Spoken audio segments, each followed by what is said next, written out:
Assalamualaikum warahmatullahi wabarakatuh. Salam sejahtera untuk kita semua. Halo teman-teman, nama saya Agung Gumelar dari Program Studi Pendidikan Pancasila dan Kewarganegaraan Sekolah Tinggi Keguruan dan Ilmu Pendidikan STKIP Subang. Nah, di sini saya akan membahas tentang teori belajar kognitivisme. Nah, langsung saja ya dibahas. Yang pertama ada pengertian kognitif. Nah, istilah kognitif berasal dari kata cognition yang berarti knowing atau mengetahui, yang di dalam arti luas berarti perolehan, penataan, dan penggunaan pengetahuan. Secara sederhana, dapat dipahami bahwa kemampuan kognitif adalah kemampuan yang dimiliki oleh anak untuk berpikir lebih kompleks, serta kemampuan penalaran dan juga pemecahan masalah. Dari pengertian di atas, dapat dipahami bahwa kognitif adalah istilah yang digunakan oleh ahli psikologi untuk menjelaskan semua aktivitas mental yang berhubungan dengan persepsi, ingatan, pikiran, dan pengolahan informasi yang memungkinkan seseorang untuk memperoleh pengetahuan. Nah, selanjutnya ada teori kognitif Jean Piaget. Jean Piaget adalah seorang pakar terkemuka dalam disiplin psikologi kognitif dan juga psikologi anak. Nah, Jean Piaget ada mengumpulkan tentang tahap-tahap perkembangan kognitif. Nah, dia mengklasifikasikan perkembangan kognitif anak menjadi 4. Yang pertama ada tahap sensori motor, berkisar antara usia sejak lahir sampai usia 2 tahun. Nah, apa sih gambarannya? Gambarannya yaitu bisa dilakukan dari bayi yang bergerak dari pergerakan refleks insting pada saat lahir sampai permulaan pemikiran simbolis. Nah, yang kedua ada tahap praoperasional yang berkisar antara 2 sampai 7 tahun. Gambarannya, anak mulai mempresentasikan dunia dengan kata-kata dan gambar-gambar. Kata dan gambar ini menunjukkan adanya peningkatan pemikiran simbolis. Nah, yang ketiga ada tahap konsret operasional yang berkisar antara 7 sampai 11 tahun. Gambarannya, anak dapat berpikir secara logis mengenai hal yang konkret dan mengklasifikasikan benda ke dalam bentuk yang berbeda. Nah, selanjutnya ada tahap formal operasional yang berkisar antara 11 sampai 15 tahun.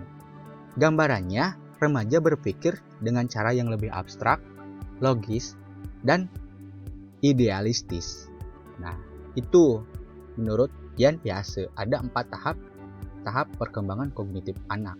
Nah, selanjutnya ada faktor yang penunjang perkembangan kognitifnya itu. Ada 5 faktor ya. Yang pertama ada kematangan, yaitu proses perubahan fisiologis dan anatomis, perubahan pertumbuhan tubuh, sel-sel otak, sistem saraf, dan manifestasi lainnya yang mempengaruhi perkembangan kognitifnya. Nah, yang kedua ada pengalaman fisik, yaitu pengalaman yang melibatkan seseorang untuk berinteraksi dengan lingkungan fisiknya. Nah, yang ketiga ada pengalaman logika. Pengalaman logika adalah hubungan antara abstrak yang didapat dari hasil interaksi terhadap objek dengan pengalaman logika akan terbentuk pengetahuan logika di dalam diri individunya. Nah, yang keempat ada transisi sosial, yaitu proses interaksi sosial dalam menyerap unsur-unsur budaya yang berfungsi untuk mengembangkan struktur kognitifnya. Nah, yang kelima ada ekuilibrasi. Nah, yaitu apa? Ini pada proses ini mengintegrasikan faktor-faktor kematangan, pengalaman fisik, pengalaman logika, transmisi sosial. Nah, jadi ini istilahnya penyambungan antara 4 faktor tadi. Selanjutnya ada teori kognitif Gestalt. Aplikasi teori kognitif Gestalt dalam proses pembelajaran antara lain adalah sebagai berikut. Nah, yang pertama ada pengalaman tilikan, yaitu atau bisa juga disebutnya insight, bahwa tilikan memegang peranan penting yang dalam proses perilaku seseorang. Nah, yang kedua ada pembelajaran yang bermakna atau meaningful learning. Apa ini? Nah, ini adalah kebermaknaan unsur-unsur yang terkait yang menunjang pembentukan tilikan di dalam proses pembelajaran. Nah, yang ketiga ada perilaku bertujuan atau purposive behavior. Perilaku bukan hanya terjadi akibat hubungan stimulus dan respon, tetapi ada keterkaitannya dengan tujuan yang ingin dicapainya. Itu bisa juga dikatakan perilaku bertujuannya itu. Nah, yang keempat ada prinsip ruang hidup atau life space. Apa ini? Life space adalah perilaku individu yang memiliki keterkaitan dengan lingkungan di mana seseorang itu berada. Nah, jadi keterkaitan lingkungannya. Yang terakhir ada transfer dalam belajar. Transfer dalam belajar adalah proses pemindahan pola-pola perilaku dalam situasi pembelajar ke situasi yang lain. Sudah jelas kan? Itu adalah aplikasi teori Gestalt-nya itu. Selanjutnya apa, Kak? Nah, selanjutnya ada teori kognitif dari Lewin.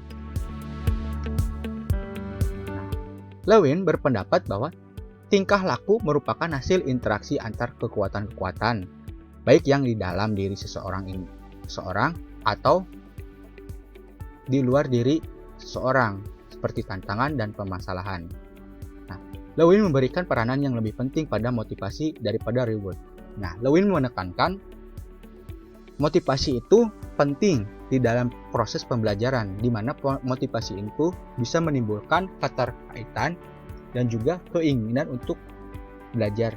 Dan juga motivasi ini bisa diambil dari motivasi intern atau di dalam diri seseorang atau niat di dalam diri seseorang, dan juga ekstern atau bisa juga dicontohkan sebagai idola si pembelajarnya itu atau idola si peserta didiknya itu. Nah, teori kognitif Lewin bisa dikenal dengan cognitive field. Nah, selanjutnya ada teori kognitif dari Jerome Bruner. Bruner berpendapat bahwa pada tingkat permulaan pengajaran hendaknya dapat diberikan melalui cara-cara yang bermakna dan makin meningkat ke arah abstrak. Nah, Bruner ini mengklasifikasikan tingkat-tingkat kemajuan anak menjadi 3 ya. Dimulai dari apa? Dimulai dari tingkat representasi sensori atau enaktif ke representasi konkret atau ikonik, dan juga akhirnya ke tingkat representasi yang abstrak atau simbolik. Jadi tingkat-tingkat kemajuan anak menurut Bruner ini dimulai dari representasi sensori ke representasi konkret atau ikonik, dan akhirnya ke representasi yang abstrak atau simbolik. Nah, itu ya. Nah, prinsip-prinsip utama menurut Bruner ini menjadi 10 konsep pembelajaran kognitif. Nah, yang pertama ada pembelajaran yang aktif. Maksudnya adalah siswa sebagai subjek yang paling utama. Siswa dituntut untuk belajar dengan mandiri secara aktif. Nah, pembelajaran yang aktif ini seperti itu. Nah, yang kedua ada prinsip pembelajaran dengan interaksi sosial, yaitu untuk menambah perkembangan kognitif siswa dan menghindari kognitif yang bersifat egosentris. Nah, yang ketiga prinsipnya itu belajar dengan menerapkan apa yang dipelajari, agar siswa mempunyai pengalaman di dalam mengeksploitasi kognitifnya yang lebih dalam, tidak melulu menggunakan bahasa yang verbal di dalam berkomunikasinya. Nah, yang keempat adanya guru yang memberikan arahan. Kenapa ada prinsip ini? Untuk apa? Untuk siswa tidak melakukan banyak kesalahan di dalam menggunakan kesempatan pengetahuan dan pengalaman positifnya. Yang kelima ada penstrukturan, baik materi yang disampaikan maupun metode yang digunakan. Nah, yang keenam ada pemberian reinforcement atau yang berupa hadiah dan hukuman kepada para siswa. Nah, yang ketujuh ada materi yang diberikan. Apa adanya keterkaitan dan juga mengeksploitasi kognitif seseorang itu gitu, dengan materi yang diberikannya. Nah, yang kedelapan ada pengenalan umum ke khusus dan juga sebaliknya, khusus ke umum. Jadi, prinsip dari pembelajaran kognitif ini bisa juga pengenalan dari umum ke khusus dan juga khusus ke umum. Nah, kesembilan ada pembelajaran dengan orientasi ketuntasan. Nah, juga unsur-unsur ketuntasan itu bisa juga ketika selesai orientasi ketuntasan adanya diharapkan orientasi ketuntasan yang lain gitu. Nah, yang ke-10 adanya kesamaan konsep. Selanjutnya ada pengaruh teori kognitif terhadap proses belajar. Bahwa proses belajar adalah kata yang berasal dari bahasa Latin processus yang berarti berjalan ke depan. Kata ini mempunyai konotasi urutan langkah atau kemajuan yang mengarah pada sesuatu sasaran atau tujuan. Nah, ini ada menurut Chaplin. Menurut Chaplin, proses adalah perubahan khususnya yang menyangkut perubahan tingkah laku atau perubahan kejiwaan. Kemudian, proses belajar dapat diartikan sebagai tahapan perubahan perilaku kognitifnya. Nah, pembelajaran di Indonesia pada umumnya lebih cenderung kognitif oriented atau berorientasi pada intelektual atau kognisi. Implikasinya, lulusan pendidikan atau pembelajaran kaya intelektual tapi miskin moral kepribadian.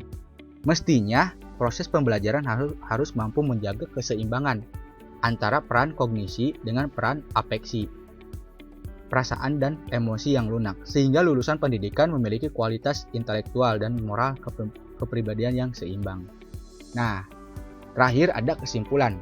Kesimpulan dari pembahasan yang saya bahas yaitu pengaplikasian teori kognitif dalam belajar bergantung pada akomodasi. Kepada siswa harus diberikan suatu area yang belum diketahui agar ia dapat belajar, sehingga ia tidak dapat belajar dari apa yang telah diketahui saja. Peserta didik harus diberikan penghargaan berupa pujian, angka yang baik, rasa keberhasilan, dan sebagainya, sehingga peserta didik lebih tertarik untuk pelajaran atau tertarik kepada pelajaran. Kesuksesan yang diraih dalam interaksinya dengan lingkungan belajar dapat menimbulkan rasa puas. Kondisi ini merupakan sumber motivasi. Apabila terus-menerus muncul pada diri peserta didik, maka peserta didik akan sanggup untuk belajar sepanjang hidupnya. Nah, jadi kesimpulan dari teori belajar ini menurut saya dan juga keterkaitan antara teori belajar kognitif dengan teori belajar atau bisa juga ke pembelajaran PPKN. Nah, menurut saya jadi adanya pengkondisian antara teori, adanya keseimbangan antara intelektual seseorang dan juga moral yang ada atau yang diciptakan oleh si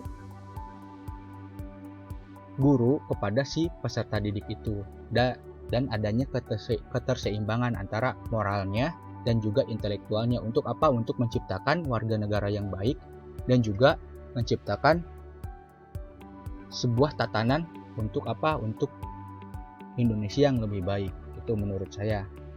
Nah, sekian dari saya. Mohon maaf bila ada kesalahan dan dari hal penjelasan dan juga keterbatasan dari kata-kata saya dan juga kesalahan dari pengucapan saya. Mohon maaf karena saya masih belajar, dan terima kasih kepada ALPPT yang sudah mensupport presentasi saya. Billahi taufiq wal hidayah. Wassalamualaikum warahmatullahi wabarakatuh.